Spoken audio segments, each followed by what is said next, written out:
ರಾಜ್ಯ ಸರ್ಕಾರ ವಿರುದ್ಧ ಸಾರಿಗೆ ನೌಕರರು ಸಿಡಿದೆದ್ದಿದ್ದಾರೆ. ವಿವಿಧ ಬೇಡಿಕೆಗಳ ಈಡೇರಿಕೆಗೆ ಆಗ್ರಹಿಸಿ ಪ್ರತಿಭಟನೆಗೆ ಸಜ್ಜಾಗಿದ್ದಾರೆ. ಈ ಕುರಿತು ನ್ಯೂಸ್ 18ಗೆ ಸಾರಿಗೆ ಮುಖಂಡ ಅನಂತ ಸುಬ್ಬರಾವ್ ಮಾತನಾಡಿದ್ದಾರೆ. ಶೇಕಡಾ 15ರಷ್ಟು ವೇತನ ಹೆಚ್ಚಿಸಿದ್ರೆ ಸಾಕಾಗೋದಿಲ್ಲ, ಶೇಕಡಾ 25ರಷ್ಟು ವೇತನ ಹೆಚ್ಚಳ ಮಾಡಬೇಕು ಅಂತ ಪಟ್ಟಣ ಹಿಡಿದಿದ್ದಾರೆ.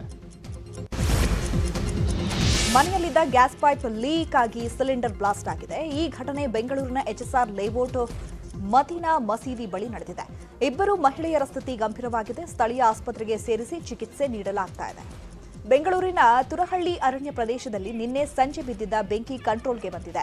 ಇನ್ನು ಕಾಡಿಗೆ ಬೆಂಕಿ ಬಿದ್ದ ಬಗ್ಗೆ ಸಿಎಂ ಬೊಮ್ಮಾಯಿ ಪ್ರತಿಕ್ರಿಯಿಸಿದ್ದಾರೆ. ಈಗಾಗಲೇ ಅರಣ್ಯಾಧಿಕಾರಿಗಳಿಗೆ ಮುನ್ನೆಚ್ಚರಿಕೆ ವಹಿಸುವಂತೆ ಸೂಚನೆ ಕೊಟ್ಟಿದ್ದೇನೆ ಅಂತ ಹೇಳಿದ್ದಾರೆ. ಕಾನ್ ಸಿಟಿಯಲ್ಲಿ ಸಿನಿಮೆಯ ಸ್ಟೈಲ್ನಲ್ಲಿ ಯುವಕನ ಕೊಲೆ ಆಗಿದೆ. ಫೈನಾನ್ಸ್ ವಿಚಾರಕ್ಕೆ ಚಂದ್ರಶೇಖರ್ ಎಂಬಾತನನ್ನ ಸ್ನೇಹಿತರಾದಂಥ ಚಂದನ್ ಹಾಗೂ ಅಭಿ ಕೊಲೆಯನ್ನು ಮಾಡಿದ್ದಾರೆ.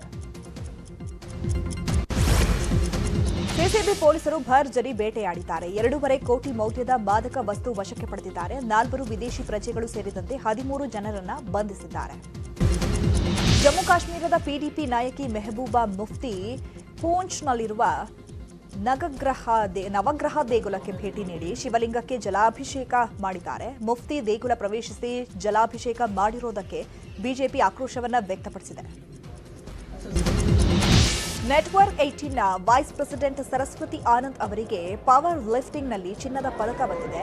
ಈಜಿಪ್ಟ್ನಲ್ಲಿ ನಡೆದ ವಿಶ್ವ ಪವರ್ ಲಿಫ್ಟಿಂಗ್ ಚಾಂಪಿಯನ್ಶಿಪ್ನಲ್ಲಿ 100 ಕೆಜಿ ಭಾರ ಎತ್ತುವ ಮೂಲಕ 42 ವರ್ಷದ ಸರಸ್ವತಿ ಆನಂದ್ ಚಿನ್ನದ ಪದಕ ಗೆದ್ದಿದ್ದಾರೆ.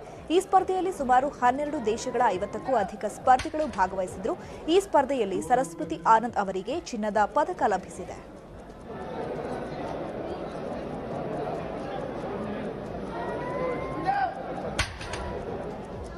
Good.